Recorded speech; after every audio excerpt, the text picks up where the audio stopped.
Before we get started, it's very loud. Could we have the Troop 1, Diamond Hill, come on down to the front and lead us in the Pledge of Allegiance? And I would like to call the Cumberland School Committee meeting to order at 7:46. And once the boys get down here to the front, we'll rise for the Pledge of Allegiance.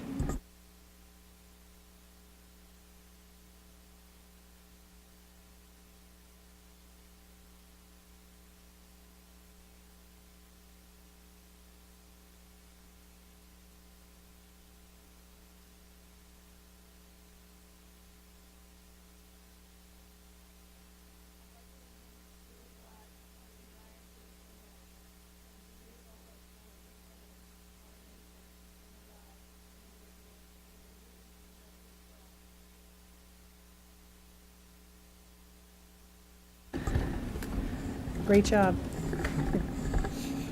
Put my Mr. Microphone way out here. Next item on the agenda is the approval of the agenda. Pleasure of the committee. So moved. Motion by Mr. Denon. Second. Second by Mr. Salvatore. Any further discussion? All those in favor? Aye. Those opposed? That motion carries 6-1 with 6-0 with Mr. DeMonica absent this evening. Next item on the agenda is student government report, student activities. Is anyone here this evening? Hi, gentlemen. Come on up to the microphone.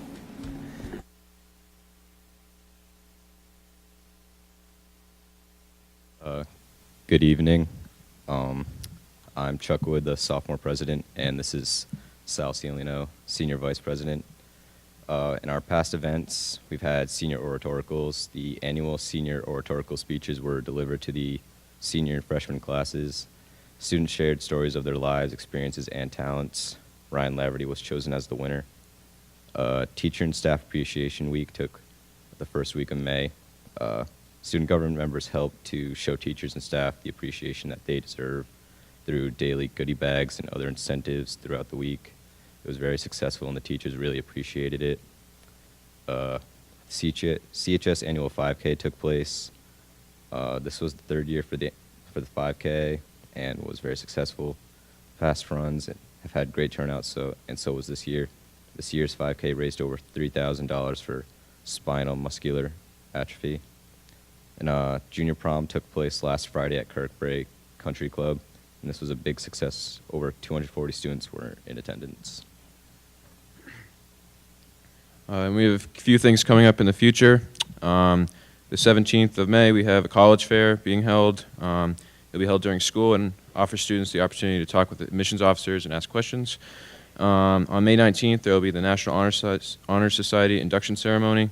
The requirements are a 3.5 simple GPA or the top 10% of your class. There were 55 seniors accepted into the National Honor Society and 9 for the Rhode Island Honor Society. And there were also 54 juniors accepted into the National Honor Society. The senior reception will take place May 27th at Crown Plaza. The seniors are very excited for their final prom. And graduation will take place on June 9th. Graduation will be held at PPAC again this year. It will be a very exciting day for seniors, parents, and teachers alike. Thank you. Thank you. Any questions? Moving on, we have the consent agenda, approval of minutes from regular meeting 428, executive session 428, enrollment report from May 1st, school police report from April 1st, and residency truancy report May 1st. Pleasure of the committee on the consent agenda. Motion by Mr. Fiorello. Second. Second by Mr. Denon. Any further discussion? All those in favor? Aye. Those opposed? And that motion carries 6-0. Next item on the agenda is report out of executive session meeting on 5/12. There were no votes taken this evening, and I need a vote to seal the minutes of the executive session. So moved. Motion by Mr. Denon, second by Mr. Fiorello and Mrs. Teal. Any further discussion? All those in favor? Aye. Those opposed? And that motion carries 6-0. Next item on the agenda is the superintendent's report. Mr. Mitchell. Thank you, Madam Chair. Good evening, everyone. Our friend, Senator Ryan Pearson, is here this evening to present several legislative grant awards. Senator Pearson, thank you. Please, if you would, come to the podium and issue those grants. Thank you, Mr. Mitchell and Madam Chair, members of the committee. I'm happy to be here today, and I wanted to come in person, one, to say thank you for your continued advocacy, and without your partnership, I don't think we'd be making the strides we are as it relates to education funding for Rhode Island and particularly for Cumberland. So I just wanted to come and say thank you to the committee. And I also wanted to talk about three things that we're going to be giving grants away for. And so I'd ask maybe the high school principal and the middle school principals if they'd come up. And so there are three grants that I'm really proud to sponsor, and so some for multiple years and some for the first time. And the hope is that these go towards meeting some needs that are here in the district that are maybe just outside what you'd be able to find in your budget, and that the state is able to help in on some specific purposes. And so the first one, obviously, we have a $10,000 grant to the high school, which my understanding is Alan's been spending it on ice cream, according to Mrs. Coughlin. No, actually on the robotics program, which I think is just one of those great programs here. I had a chance to come to the robotics competition earlier in the year, and I think it's a great engagement. And certainly, a parent stopped me and said to me, I want to thank you so much for, the things that you're doing on education. She said, but I had my kid come back here because of the robotics program. So I think that's just a great example of the kind of things and the innovative work you guys are doing here. And I want to say thank you and continue to support that. And also, on the same token, around the high school, I also am very well aware, and there was a little bit of extra money in the pot this year we were able to find. And so when that was asked, I indicated to the Senate President that I think we should really be doing something to help some of our athletes here in Cumberland. And so another $500 grant to the high school around athletics. And then something that Senator Picard and I split, and I don't have Senator Picard's check here, so I don't know if they've already got it or not, but Senator Picard and I each do a $1,500 grant to the middle schools towards their after-school programs each year.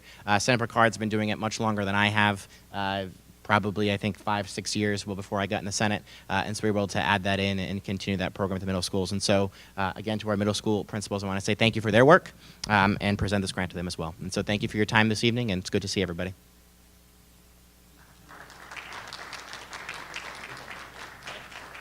Madam Chair, if I may, I just want to say one thing regarding Senator Pearson. And I've had an opportunity to testify at both the House and a Senate hearing, and I think it's important for the community to know that Senator Pearson is working really hard to, get more money for our school system in the town of Cumberland. So on behalf of the district senator, I just want to thank you for your advocacy and your effort in trying to really help us get some more funding in this district. So thank you. Madam Chair, we also have some Interscholastic League awards to issue this evening, and our athletic director, Matt Campanelli, is here. We actually have 3 individuals who are going to be recognized for their outstanding work in the field of athletics. So, Matt. Madam Chair, you should probably.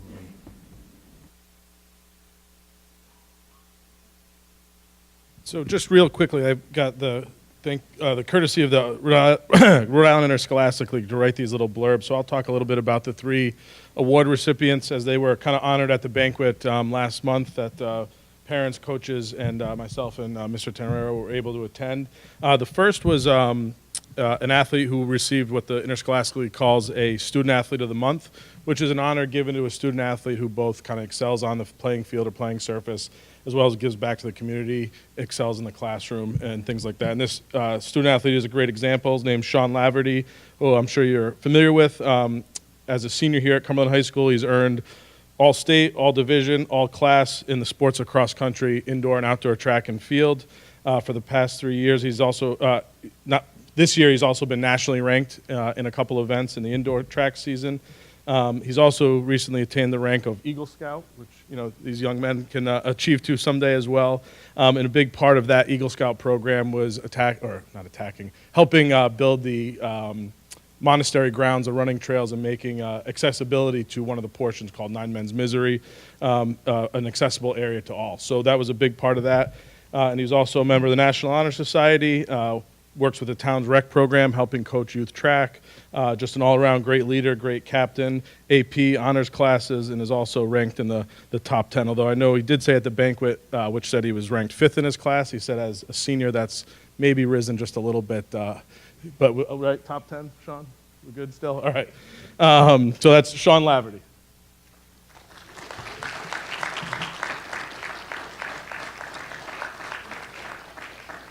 Wouldn't quite call it senioritis, but maybe a little bit. So the next award was actually one of the awards the Interscholastic League gives is an award that goes to someone who's not participating in athletics. It's called the Heart of the Arts Award. One of our students of all the schools, and there was 2 recipients that got it of all the high schools in Rhode Island. Our students was Virginia Ann Cafferty. And her teacher, Jess Delaney, was one who nominated for this award, which was kind of tells the story of her kind of path through some difficulties and overcoming that. And I'll read quickly just some of the blurb here.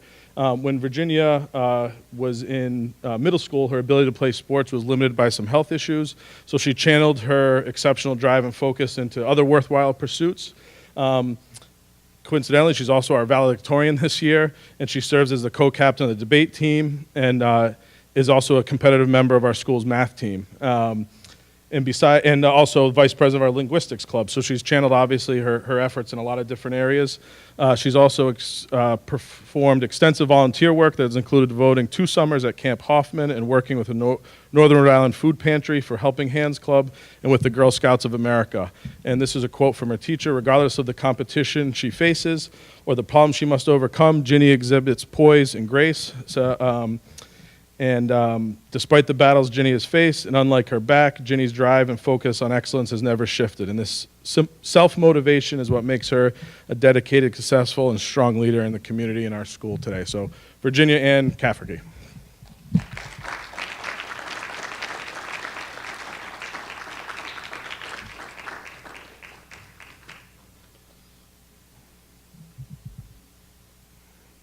And lastly, we had one of our coaches. We actually had a couple coaches get honored through the year, but this was the Rhode Island Interscholastic League Male Coach of the Year. So this is actually for last season's achievements. And that coach is our Cumberland High School baseball coach, Andy Tukin.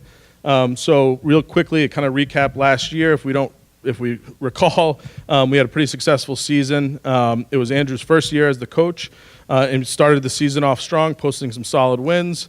Unfortunately, about midway through the year, dropped 4 straight, including a tough loss to Lincoln that kind of also ignited and sparked the team. So he was able to rally the troops, get them to believe in one mission, one goal, and then they knocked or spent the next end of the regular season with some hard-fought victories, get into the postseason, beat Central, South Kingston, advanced to the Division I Final Four.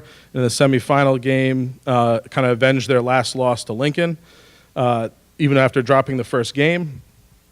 Won that series, headed to McCoy to face Bishop Hendricken, which we know, as anybody who follows high school sports in Rhode Island, often wins a lot of stuff. So it was certainly kind of a David Goliath situation. And after facing the defending state champ for the first game, we opened up the best-of-3 series with a 3-1 victory, and that was their first defeat of the season.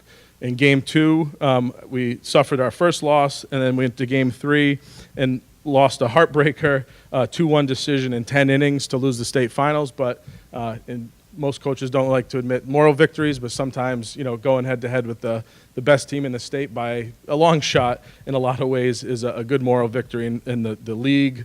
I think a lot of the public school coaches and teachers and educators kind of recognize the difficulty doing that. In almost every division, every sport, we face that battle with some of the private schools. So it was a great honor to have him recognized for his success and taking a team through a tough road and almost to the very top of the hill again. So Andrew Tukin, Coach of the Year.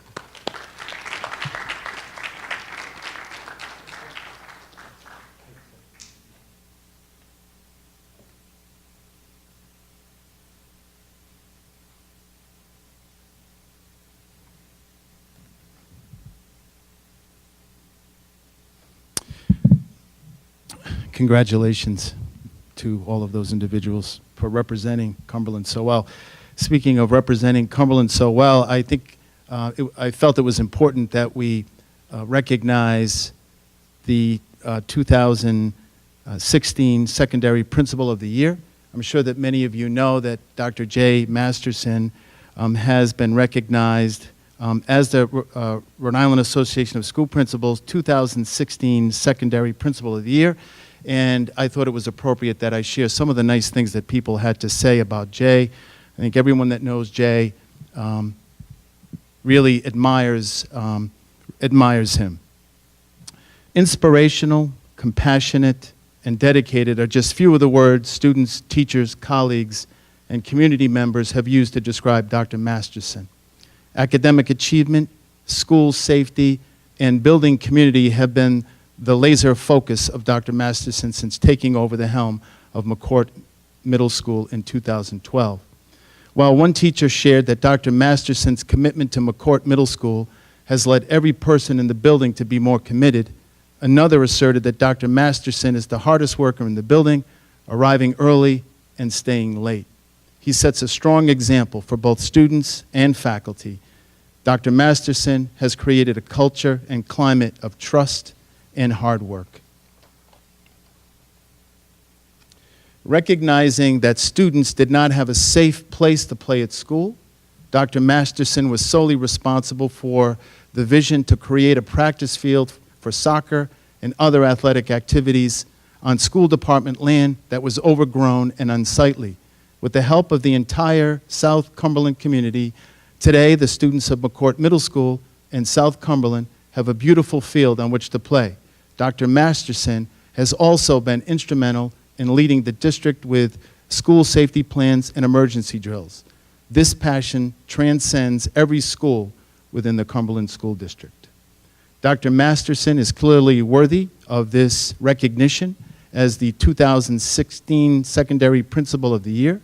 The RIAS Secondary Principal of the Year Award program is conducted in conjunction with the National Association of Secondary School Principals, the National Principal of the Year program. In addition to being recognized by RIASP at an award ceremony next week, I believe it's May 18th, Dr. Masterson will be honored at the NASSP State Principals of the Year Principals Institute and Awards Banquet in Washington, D.C.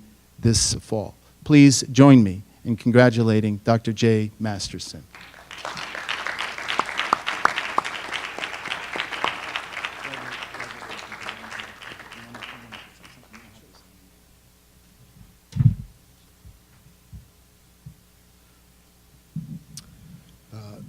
I just want to say how honored I am to be the first recipient of the Alan Tenrero Award. The job of a principal doesn't get done by one person. It's not done by just showing up and doing your job. It's about having a vision. It's also about working with people. I've grown up in the Cumberland School Department. I was a first-year teacher 12 years ago, and I've ascended to this position with the help of everyone, starting with the school committee and giving me the faith, given the faith in me to lead the school, the central office, and the support that they provide me, and the teachers who make it happen every single day. Those teachers are walking around that school with a sense of pride and happiness they haven't seen in a long time. It's like they won, and we all did, essentially. But we still have work to do. We're not happy with where we are as a school or as a district, and we're going to continue to work together, as Senator Pearson mentioned earlier, and continue to make Cumberland the school, that district that everyone's proud of. So, thank you.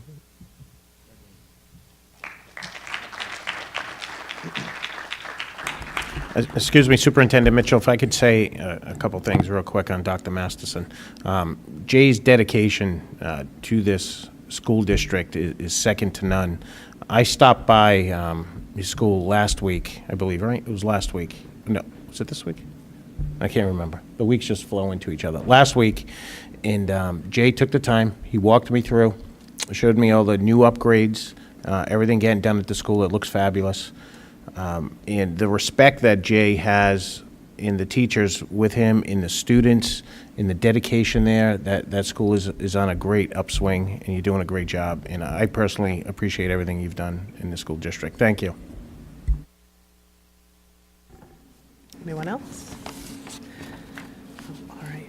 I'll close by saying it's been wonderful watching our students mature through the district, and some I remember as little tiny triplets at church, little babies, and others I remember from playing in the neighborhood. And it's wonderful to see how successful you've become and how you have really represented Cumberland High School very well. So thank you for that.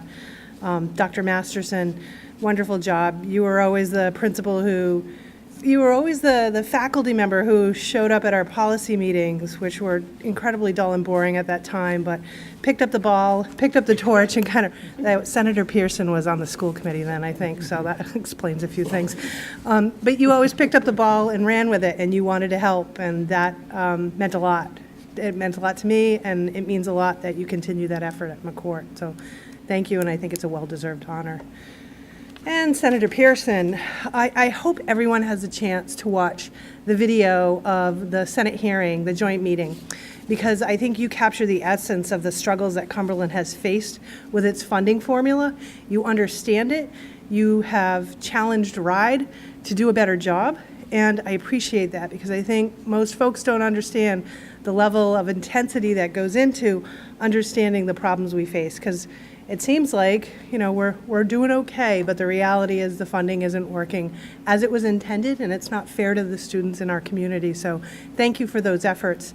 Folks have a chance to watch it. It's on the Capitol TV. Is that where it is? Yeah. And it was from last week, the 3rd or the 4th? Yeah, I would watch it. I think it's on Concerned Cumberland Parents. Yeah. Oh, thank you. Thank you very much for doing that.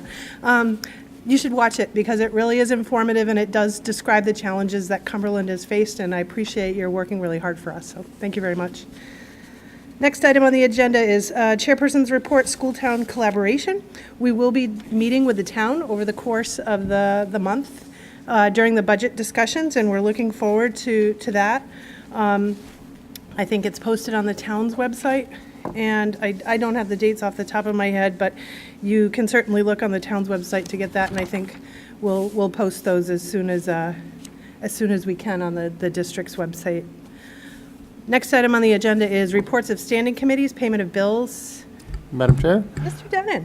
Yeah, I'm filling in for Mr. DeMonica tonight. Very nice. The fiscal subcommittee, all two of us, met earlier this evening where we went over the payment of bills, and I would move passage of payment of bills in the amount of $1,706,075.18. Mr. Denon moves passage of the payment of bills. Mr. Fiorello seconds. Any further discussion? All those in favor? Aye. Those opposed? That motion carries 6-0. And the next item is the Fiscal Management Subcommittee update. Mr. Denon? So it's still my turn, right? We had a full agenda, and I'm not sure we got through everything, but just to give you a brief summary of the things we talked about, we got the monthly business report. We showed that we're going to end the year, we're projected to end the year in the black, which is good. The projected ending amount is $590,000 right now, but we still have some expenses that we need to spend, and that won't be the final number. We would like to save a little bit of money for next year to fill in some of the gap, which we'll get to in a couple of minutes. One of the topics that came up this evening, that we talked about this evening, was repairing the upper field behind the high school. I don't know if anyone's familiar with that, but there's a field back there that is in need of repair, and it's all dirt, basically, and it's a lot of trouble for the teams that use it. And there's an effort to get community involvement and to try to do this at little to no cost to the school department. A lot of this is up in the air right now, really just starting to talk about it, but it's something we'll hear about again as the weeks go on. There was another request for doing the CHS Carnival, sort of a new idea. Again, this would be the last day of school next year, so we're talking well in the future, but this is something we talked about briefly. Again, a lot of it's up in the air. We're just at the beginning talking about this. Let's see. We talked a little bit about Sodexo, gave us a report. Their year is moving along, and they are ending the year in the black as well, just right along with projections. We got a report on all of the work that Sodexo's been doing through the past year. I have a great binder here full of pictures of all the work they've done. I'm happy to share it with anyone. They've done quite a bit of work, actually, fixing problems and upgrading things. And then finally, we talked about the budget for next year, the mayor's proposed budget. As we all know, we have some challenges based on that, on his proposal. We'll hear more about it in the next couple of weeks. But as we look at it now, there's about an $800,000 gap between what we approved and requested and what he's proposing we get. We're hoping that gap gets closed, and I think a bunch of us will be attending meetings in the next couple of weeks to ask for that. But in the event that it doesn't get closed, we may need to make some adjustments to our budget. So we started talking about what those look like. And that's really it. Thank you, Mr. Denham. Mr. Salvatore? Madam Chair, I'm glad to see that we have another school committee member that likes to speak with his hands besides me, so. Thank you, Mr. Denham. You're welcome. Nice job. And Scouts in the back, could you hear him okay, or should he repeat the whole thing over and over? All right, you heard him? All I'm right. going to quiz Henry Denon later on this. There'll be a quiz at the end. Excellent. Anyone else? All right, moving on. We have a Policy and Procedures Subcommittee update. Mr. Fiorillo. Yes, Policies and Procedures did meet this past week. We had a pretty full agenda ourselves. I just want to mention that the upper field and the carnival is really the child of Scott Carpenter, as well as Matt, our AD. So just want to make sure that Scott got his kudos. We talked about a lot of issues. We once again brought up everyone's favorite policy, I-6, school-sponsored overnight field trips. We are making some slight changes to that again, as well as branching off of it and creating an overnight field trip for extracurricular activities, which would include athletics, clubs, and academic teams. We'll talk about that a little bit later because we did approve, yes, we did approve the draft of that policy. The other item that we also talked about was student suspension, which was actually tabled. We're going to do some more work on student suspension. Mostly it was about the appeals process. What we're doing is we're streamlining the appeals process so that once the building administrator or his designee issues a suspension, if a parent wishes to appeal, it'll go straight to the superintendent's office, and then in case they want to appeal again, it would go to us, of course. We're just taking out a step of having the building administrator hear an appeal that maybe an assistant principal or designee would have meted out. And we also had our service animal policy back, and we'll be voting on that we'll be hearing the first reading of that in a little bit. Just the only difference with the service animal policy from the last time we talked about it was that we asked Dr. Santo to come back with a definition that would include just what the ADA considers a service animal. So it's just going to be limited to dogs and miniature horses, of course. This is not for therapy animals. These are specifically trained service animals to help people with mainly physical ailments, but there's also some PTSD, if I just said that correctly, that would also qualify. But it's a good policy, and for the large part, it really does mirror the American with Disabilities Act language. That is it until we get to the hearings. Thank you. And Mrs. Teal, Achievement and Communications Subcommittee. Thank you. Achievement and Communications met on Tuesday. We began the discussion again about early start times that Mr. Duffy had done a lot of research on. It was a really interesting meeting. Dr. Megan Douglas came. She has done a lot of work in Barrington about changing their start times. She came and spoke to us. And really at this point, all research indicates that students do need more sleep. We actually all need more sleep. And that school start times really shouldn't be before 9 o'clock in the morning in order for all students to be successful. While that's not possible, we are looking into researching again the possibility of moving start times at least until after 8 o'clock. She said that she had a couple of interesting statistics. She said that for every $1 you spend on like transportation costs, you realize $9 in savings. By changing the start time to an hour, hour and a half earlier, you are in fact effectively adding 2 months to the school year because students are now ready to learn, and you're not wasting the first 2 periods of the morning with sleepy students that are just not mentally and physically ready to learn at that hour after not receiving enough sleep. So it was a really interesting study. I encourage any interested parties to come to our meetings in the future, and I look forward to further conversations about this as we move forward. Thank you. Thank you. And Budget Task Force update. Mr. Duffy, so we were going to inquire as to when they could come and visit, and could we get a copy of their presentation? We've been in communication as far as the visit, but I have the presentation that I can send over and we can download it into the, put it on the town's website. I can take care of that before the week's end. Perfect. But we're still working on an actual date with the group. Okay. Thank you. Next item on the agenda is comments from the public. Anyone here wish to speak this evening? Hearing, oh, someone has their hand up. Do you have something? Come on up to the microphone. Take your time.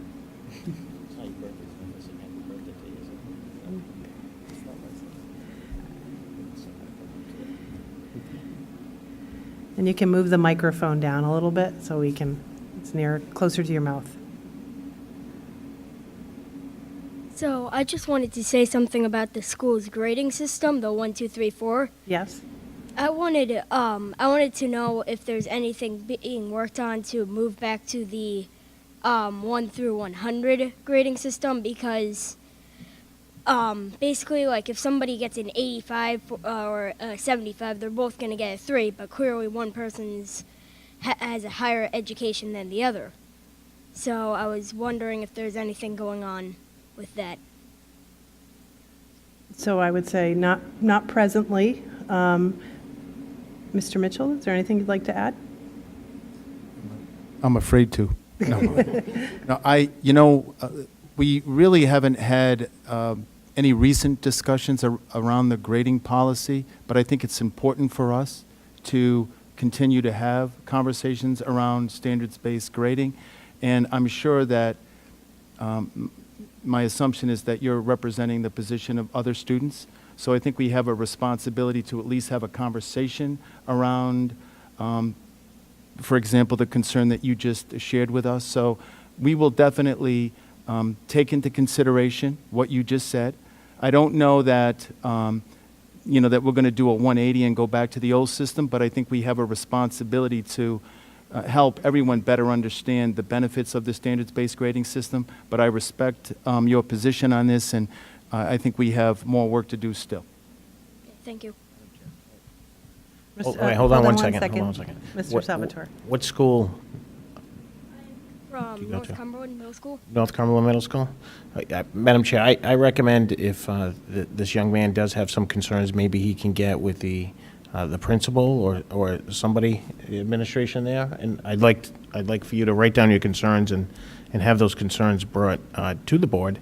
And we always overlook, in review. So thank you very much. Thank you.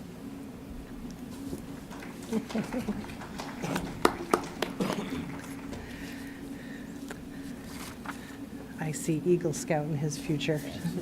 Yes, indeed. Anyone else? Or politician, yes. All right, hearing none. So now we'll move on to the public hearings.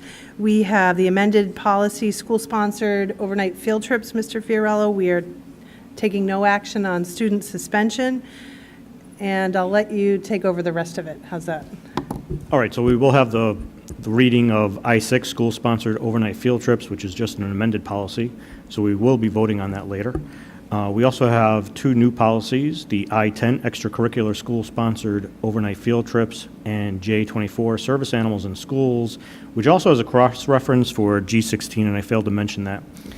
We felt that because the service animals would have to be would have to have a policy for not just students, but also for faculty. It's the same exact policy, but it's going to be under students and also under personnel. So we're actually voting on G-16 as well as the J-24. I don't know if you wanted me to go through more deep explanations of them, or do you want to save that till the actual vote? So let's give a little highlight now, because it is public hearing, so if someone wants to come and speak before or against it, this might give them some additional information. Okay. On I-6 school-sponsored overnight field trips, the main language that was changed was we had set up a policy that only tenure teachers could chaperone these trips. We have altered that to just that the lead chaperone has to be a tenure teacher. We're trying to include more of the younger teachers who might actually be more willing to travel internationally. We also felt it necessary to put a requirement for proof of immunizations that would be necessary for their trip as part of a requirement for the trip, as well as language stating that the medications that had to be dispensed on a trip for a student that might need medications would just be in accordance with policy J-12. Also, we also added language that only enrolled students can travel on these trips, so a graduating senior would not be able to travel on the trip after graduation. That was one of our concerns from earlier that had never been put in. Also, that we would have a mandatory meeting of students and parents with the administration to go over all the rules of the trip prior to the trip. So that is I-6. J-7, as I said, that has been tabled, so we're not going to waste our time on that right now. Extracurricular trips, really the language is much the same with I-6. I'm getting confused with my eyes.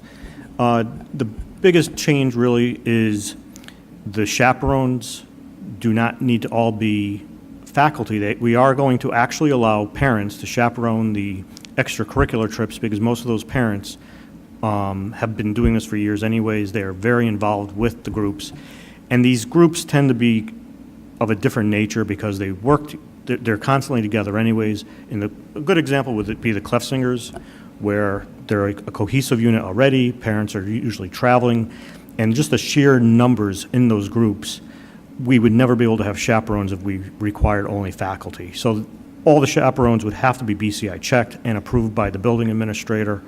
And I'd also like to thank Janita Ducharme, the Clef coordinator, as well as Melissa St. Jean, who helped the administration actually form this policy, and also Matt Campanelli for his input, just to address all of their concerns so that these trips can continue to happen, but in a way that we still felt was safe and taking care of the kids.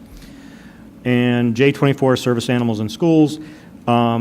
Again, it's the same policy that we had before. It just lays out a definition of what a service animal would be, which, of course, I'll mention it again because we all like it. Dogs as well as miniature horses. And there were no other changes to the policy. Like I said, it just mirrors ADA language. It puts us in compliance and gives us a leg up if we ever have a request to actually have an animal brought in. That's it. Very thorough. Thank you, Mr. Fiorello. So this is, we'll call the public hearing open at 8:25 and ask if anyone is here to speak for or against policy I-6, policy I-10, or J-24. Hearing none. So we will call the public hearing closed at 8:25 and a half. And move on to new business. So we have discussion and or vote to approve amended policy I-6, school-sponsored overnight field trips. Mr. Fiorello, are you moving passage? I am moving passage, and I'll just state that these amendments and policies were approved at a 2-0 number. Mr. Salvatore was not able to make the meeting, unfortunately. but it does have the full support, I believe, of our policy subcommittee. I'll second for discussion, Madam Chair. Thank you. So motion by Mr. Fiorello with a second by Mr. Salvatore. Do you have a comment? Yes, I do. Thank you, Madam Chair. Mr. Fiorillo, on the I-6, was there anything brought up about the insurance? I think we did have a question about the insurance for the Yes, travel. it was decided that that would be more of a procedural responsibility of the administration, not a matter for policy. Excellent. All right, thank you. Any further discussion? All those in favor? Those opposed? And that motion carries 6-0. Do you want to take the next two, Mr. Fiorello? Yes, I would say that again, I-10 extracurricular school-sponsored overnight field trips. This has been a concern for a while since we altered I-6 from all the different clubs. So we really did some, I want to thank Mrs. Fogel as well. She took a lot of time meeting with people and really addressing everyone's concerns and making sure everything was taken care of in a very good fashion. So I would make a motion to pass I-10 extracurricular school-sponsored overnight field trips. Mr. Fiorello moves passage of I-10. Do I have a second? Second. Second by Mr. Denon. Any further discussion? All those in favor? Aye. Those opposed? And that motion carries 6-0. And again, Mr. Fiorello. J24, service animals in schools, as well as G16. I just want to mention that part of the ADA language, although it essentially guarantees the right of a service animal to be in the school, it also guarantees the ability of the administration to disallow the animal if there's any kind of safety issue or any kind of problems with the animal in the school. So I would move passage of J24 and G16, I guess. So we are, it's the first reading, so we're reading it into the record, and we don't need to take a vote on that. That's right.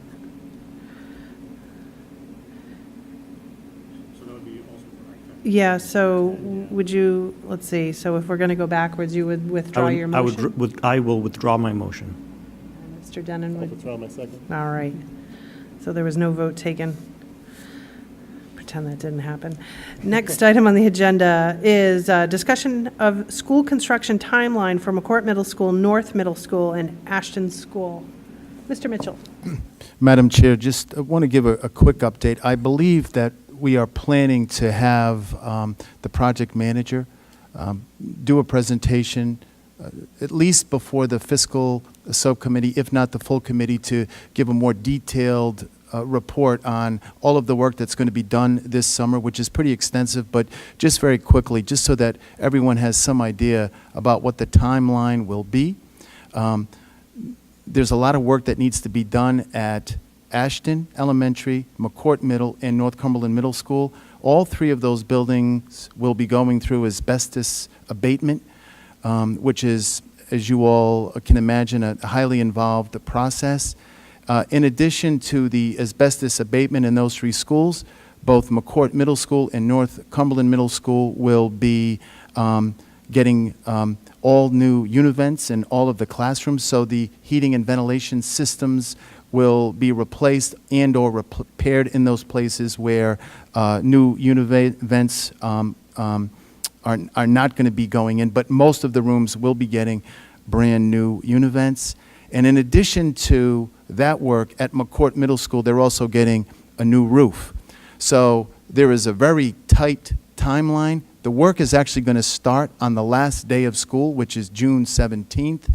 And the projected completion date, that is if everything works as planned, the last day of the work is scheduled to be August 26th. So it's really tight. Now, hopefully we won't have any hurricanes, and hopefully, there's really an impressive amount of coordination that is taking place. So hopefully, all of the materials and supplies and everything needed to do this work is going to be delivered on time as we hope. And hopefully, the weather will be cooperative. So the timeline is going to be pretty tight. The only concern I have at this point is, and I just I don't know if there's the potential for this happening, but I know it's, sometimes, the start of the school year may be delayed potentially for a couple of days, and we're not anticipating that that will happen, but I just wanted to make the committee aware that that may be a possibility. So one of the more important things that everyone needs to know is that because of the asbestos abatement and all of the other work that's going to be done, especially at McCourt and North Cumberland, those 3 schools are going to be off limits for everyone effective June 17th. And will not be able to get in there to like fix their rooms and what have you in preparation for the start of the school year until the work is done. So we just need everyone's patience, but this work is necessary, and we're really excited about the impact in a positive way that all of this renovation work is going to have on those schools. So we'll provide a little more detailed information as we learn more, but there have been several meetings already. Alex Prignano and Will DeJesus, our Sodexo building and grounds manager, has been actively involved. I have attended several meetings. We had a meeting this week with Dr. Santa, Dr. Masterson, and Beth Coughlin, and they have already been sharing information about the planning process with their staff. So a lot of coordination, an amazing amount of coordination will take place, and a lot has happened already. Thank you, Mr. Mitchell. Mr. Salvatore? Yes, thank you, Madam Chair. Superintendent Mitchell, what accommodations are being made for the principals and any of the personnel that's going to be working at these schools? Are they going to relocate to the high school temporarily? Well, that's a great question, and it's interesting when you take something away, you appreciate how much of an impact it has, and the ripple effect that it has. Because, for example, we know that we have a summer rec program that usually takes place in one of those schools. OCYL has a leadership program that takes place in one of those schools. So we know that we have a responsibility to relocate the administrative team in each one of those buildings and their clerical staff. And right now, the thinking is that they would be moved to the high school. That's tentative, but we've started having those conversations. And we've already had conversations about what we're going to do with those programs like OCYL. ESY is the summer program, the special education summer program that has already been addressed, and the recreation department program. So a lot of thought has gone into this, and we still have some work to do, Mr. Salvatore. Thank you, Mr. Mitchell. And also phones forwarded to the high school, is there a whole plan for everything like that? These are really good questions. Mike Chandler, our IT director, has been active. I should have mentioned that Mike has been actively involved in all of these conversations. I mean, imagine all of the technology in all 3 of those buildings. That has to be. We got to make sure that we take good care of that, and relocating everyone to. It's probably going to be to the high school. We need to have phones forwarded and all of that work done. So we're thinking that we might be able to utilize some of our computer labs to be able to continue all of the busy work that takes place over the summer by the clerical staff and the administrative team. So we a lot of planning has already gone into this, and we still have some work to do. Excellent. Thank you. Just a quick question, Mr. Mitchell. Can we do the abatement when we're doing the roof, or is one needed to be completed before we do another? That is a great question. There is an incredible amount of coordination that takes place. I know that, when they're working on doing the abatement, there is some work that they could be doing. And I know, like, when they're working in one area of the building, they're focusing on different projects that are different pieces of this process that has to be done in other areas of the building. So it really is a fascinating process and thing for us to see when you consider, like, as a school system, the only time that we really have to get this work done is the 8 weeks that we have in the summer. So there is a lot of, while they're working in section 1, and they actually have divided the schools into quadrants, and while they're working in quadrant 1 on one thing, they're working on quadrant 3 and another thing, on another thing. So it really is impressive to see how all those pieces of the puzzle come together. I think with 2010, the Phase 3 part of it, there had to be some coordination, and I want to say we started school as a district a week later because we knew we needed that one extra week of wiggle room, and if you were at the school, a handful of days before it opened, you still questioned even then whether it was going to be ready, but it was shipshape and ready to go right after that. Does anyone else have any questions? No. Thank you, Mr. Mitchell, for the update. Next item on the agenda is personnel recommendations. Mrs. Fogel, we have no recommendations this evening? Excellent. Thank you. And next item is school committee comments, school liaison reports. Anyone? Mrs. Teal. Thank you. I also would like to say thank you very much to Senator Pearson. I have attended not only that finance committee, but also the House, and it was such a pleasure to go and listen to the discussion that took place in the Senate. You felt like you had a conversation, you felt like your concerns were heard, you felt like you had a really strong advocate sitting up there that understood the issue and that was really fighting for you. And it was a marked difference than our experience testifying on the other side of the building. So I greatly appreciate the time and effort you have put into this. Thank you. Mr. Fiorello. Just want to mention that this last week was Teacher Appreciation Week. And I just want to say thanks to all of the volunteers in all of the schools who worked a lot of hours and donated a lot of stuff to really appreciate the teachers and the tough job they have to do every day. Anyone else?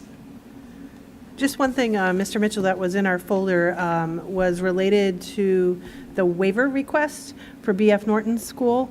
And I just wondered if you might speak to that just briefly. Yes, Madam Chair. As you all may recall, there was a situation, I believe it was in the fall, if I'm not mistaken, where there was a power outage at BF Norton Elementary School, and unfortunately we weren't able to have school in session on that particular day. And when a situation like that happens, the school district, the superintendent, has a responsibility to request a waiver for that particular day. So as opposed to, everyone else in the district ending on June 17th, which is a Friday, and BF Norton having to come back on Monday the 19th to make up that day, we requested that that day be waived because of that emergency, which was out of our control, and it was granted by the Department of Ed. Thank you very much. I know a few folks have asked about that, so it's nice to know that we have that. Anyone else? All right, we do not have executive session this evening, so Mr. Fiorello? Motion to adjourn. Thank you, Mr. Fiorello. Do I have a second? Second. Second by Mr. Denon. Any further discussion? All those in favor? Aye. Those opposed? And we are adjourned at 8:39. Thank you, everyone.